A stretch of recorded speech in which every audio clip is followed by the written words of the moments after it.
าฮู้ข้อยมันอยู่ซำเหนืออันนั้นเขายังว่าอ้อมอยู่ซำเหนือแล้วก็เมืองเอสเสียงโอ้คือเขาสิเมียงบ่ลงคอไปอยู่ว่าอยู่ภูอยู่ดอยเนาะอันนั้นเขาสิตั้งว่าสมญาลูกว่าลูกชายแม่น้ำเอสมันมาแต่ผู้เลยเนาะแต่มันข้ามไปน้ำแดงน้ำม้าบนท้องสะพานวงศ์ไปไล่ลิ้นจี้2ก่อนลิ้นจี้ยัง2คนน่ะนะ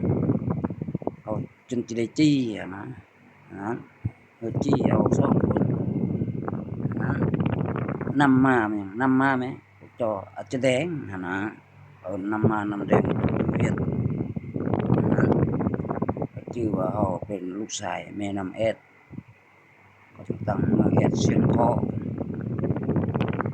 คือแบบว่าสมัยตะกี้เขาเป็นพญาเสือกับพญาเมียงไล่กันนะตึกเสือแบ่งหัวพันมีแก้วมานี่แม่ง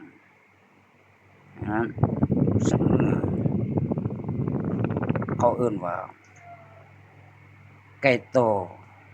แม่งก็คือเท่าไก่สอนต้องลงมาโตนั้นเฮ็ดให้เบิ่งนะอูรูนำขึ้นไปสำเนืออย่างลงมาแม่ง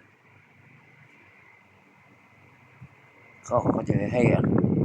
นั่งขอเพิ่นล่าง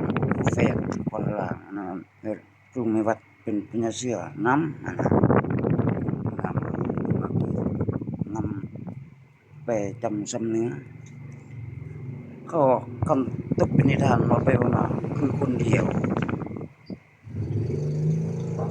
แบบนั้น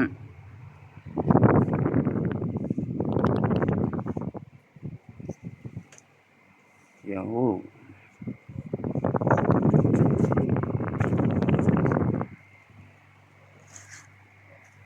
เราก็ลูกชายแม่นำเอสแล้วก็ตั้ง